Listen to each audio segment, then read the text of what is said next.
Hey guys, JJ here with the Toledo subdivision update. I've got a little bit done that I can show you guys. First I'm going to start here. Last update, I just had the road bed down. Now I have the two tracks down, and I'm going to worry about the smooth, or not the smooth, the spackle later on.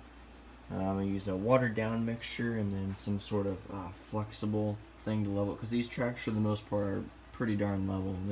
They're better than all these tracks around the layout. So I definitely tried hard to level these because this is all going to be covered with that spackle and just see the rail poking out. So anyway, I'm very happy with this. I ran a train through here earlier and it ran very well. Sorry I didn't get a video of that. Excuse me. But yeah, sorry. Oh, excuse me. But yeah, I got that done, so very happy with that. I will have that up and running. I would do the spackle tomorrow if I could, but I'm not running out, but I'm very low on suitcase connectors, and I only have enough for 2 solder joints, so I could do a set here and a set down there, but then I couldn't do anything in here, and I definitely want to put a feeder set here, and down there, and then into the switch. So I definitely want to make sure this is wiring safe, connection safe. Got to make sure I won't have any impurities or anything stalling anywhere, because I will not be able to fix that once I get that spackle down. So these tracks will be literally permanent, nothing I can do. You know, ballast I can chip and break away, but this stuff I would literally have to tear out and then re-pour and not match the paint. I'm not worried about that. But this is gonna look like a crappy patch job when I'm done anyway. I'm gonna take little boxes and different colors of spray paint to make like they patched it, 40-50 times. But the main reason of mixing the paint with the spackle is so when I clean the rails with this with the abrasive pads, this will wear off paint. I mean, you can see the little bits of metal on there.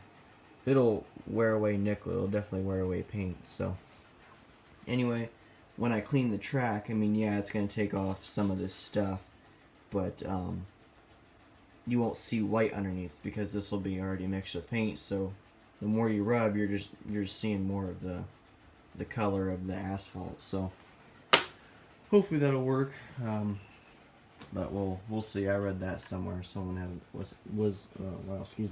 someone was having problems with trying to clean their tracks. When they clean, they'd have to repaint, and then they clean the track after you paint. So bunch of fun there. So we'll see. I'm gonna have to sandpaper this. Unfortunately, I'm not happy about that.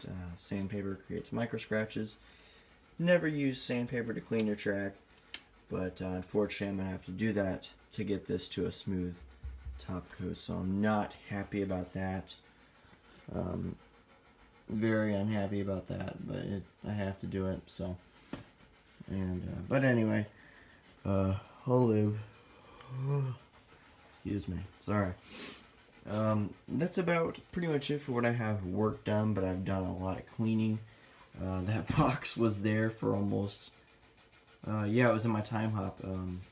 Yesterday, that box has been there 3 years. And I'll show you where it finally got moved to. Oh, yeah, right here. So it didn't get far. But it's definitely an improvement. And finally got that box gone. It was in the way, and I'm starting to plan what I'm going to do here. So I've got it figured out. I'm going to have the Walther's Merchant Row kit number 4. So I'll have that there. Actually the kit will be about this long and the sidewalks like this long, so these cars are going to be like right here. But I'm going to have parallel parking on both sides of the street.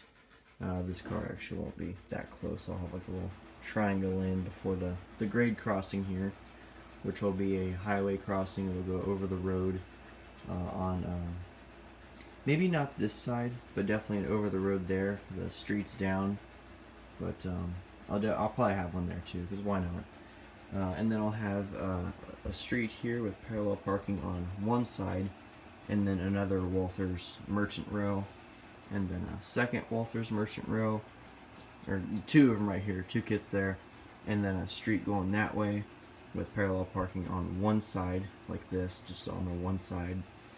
And then right here I'll probably have the UPS store, and then this road is just kind of, it has been paralleling here with the tracks, and that's going to kind of go off that way and curve into that way, so I may have room for a tiny park scene somewhere, but we'll see.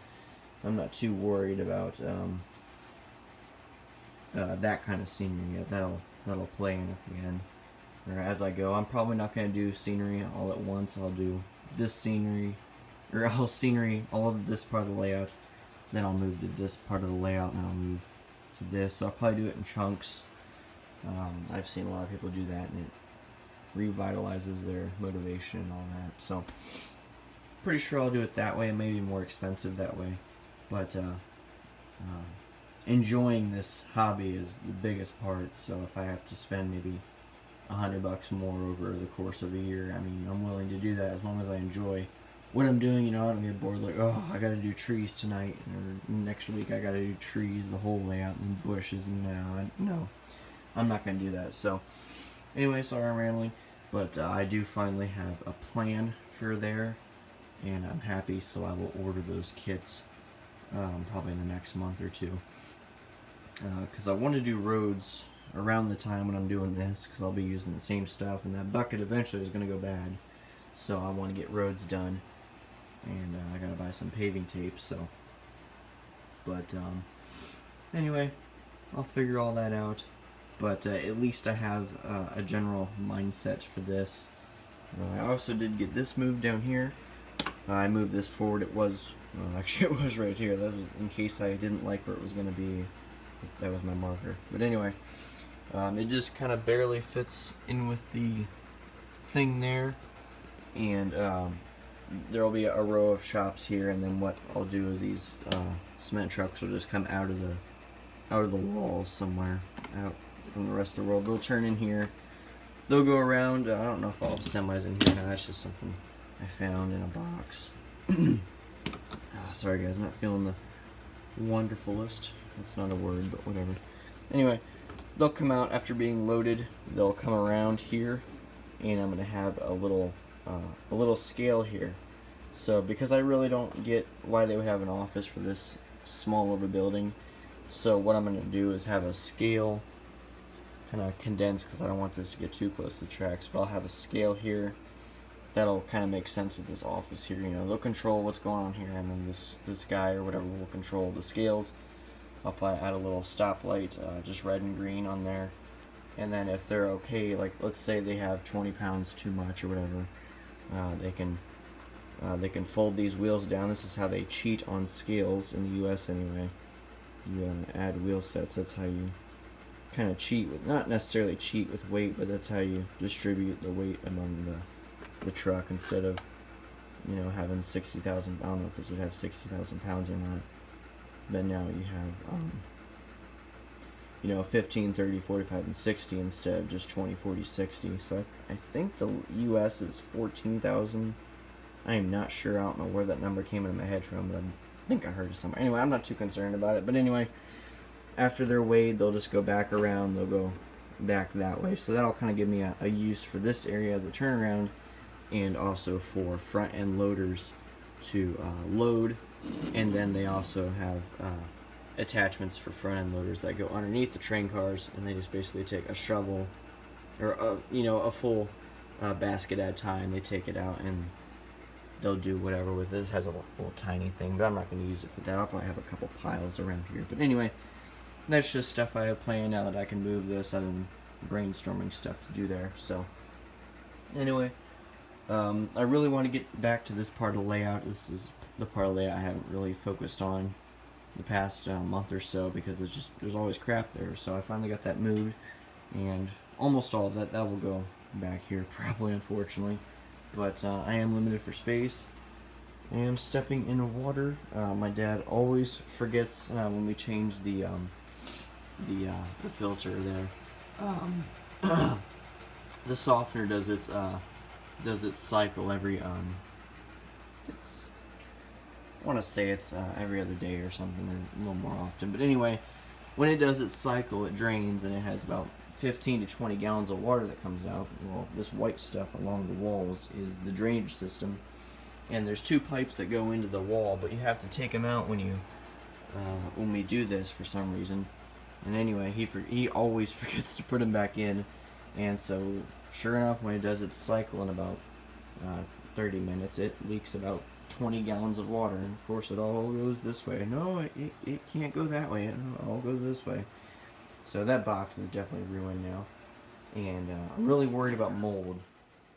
That's my biggest concern down here. I'm not worried about the layout getting wet, I'm not worried about this falling over. Now the layout's all one piece for sure, because I'll be banging on this part of the layout and something will fall over all the way over there. I've had that happen before. So I know this layout's sturdy, I know it's not going anywhere, but I am worried about mold, so I will have to probably do a bleach rub down eventually, which I'm not looking forward to. That stuff sucks, but you gotta do what you gotta do. I don't want to be replacing legs and crap in 10 years, so, and in 10 years I'll probably have a new layout. So anyway, my phone is slowly dying. I do not know of anything else I've done, honestly. I do have a bunch of UPS stuff ordered. I ordered the UPS hub because that's what I work in, but I have nowhere on this layout that I could put it possibly, but I figured, hey, at least I'll have it maybe for the future. But I work in a building almost exactly identical to what they are producing, and I bought the UPS store because why not, and I already had a spot in mind when I ordered it. I bought 2 53-foot UPS trailers, 2 48-foot ones, and 2 28-foot ones.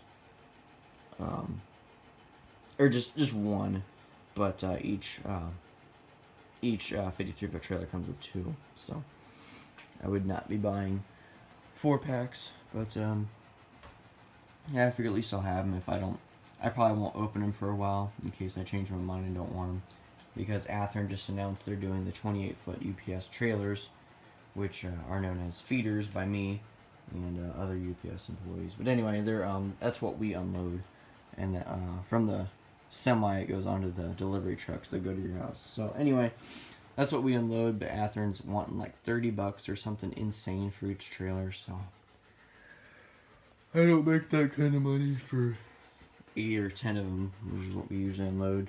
So, but anyway, I was thinking here, but there's no possible way, because it's like 17 or 19 inches long, and there's nowhere on this layout I could possibly put that, unfortunately. So I will figure something out, but for now it's not going to go on this layout. So at least I'll have it. I don't know. I'll have it. I just wanted it, so, and I got a super good deal on it as well. So anyway, the UPS delivery trucks are not out yet. They don't even say they're in transit. They said they're expected by the 28th of June. That's or not June. I'm sorry, 28th of January, and that's today. So, but it doesn't even say they're in transit yet. So we'll see. I'm probably gonna get at least 7 or 8 of those. We'll see how much they are. Walther's is asking 15, but the website I ordered from usually deflates everything by about 25 to 30%. So if it's around $10, I'll probably get about 7 of them. So we'll see. I am trying to budget as in ordering stuff. That's the only thing I have planned. My SD40-3 will be here tomorrow. Super excited about that. And that NS911 is going to be here. I think it says July now. So I got to start budgeting, because I know they're going to do a veterans unit, so I got to budget for that. But other than that, I don't have anything else planned to buy. I'm guessing Kato's going to make some Maxi-Well cars again real soon. So I'm probably going to get one of those, just because these cars are just absolutely beautiful. So, but then that means I gotta buy 6 freaking containers. So that's another, what, 30, 90 bucks just for containers. So there's that too I gotta think about. But anyway, this video is getting a lot longer than I thought it was. Considering this is all I have done, I apologize for rambling. If you're still here, You get a free cookie of your choice. Comment what cookie you want, and I will give you an imaginary cookie. So, anyway, oh my gosh, guys, I'm sorry. I'm tired of getting slap happy, and I can't talk anymore. So, thank you guys for watching, and I'm gonna get back to work.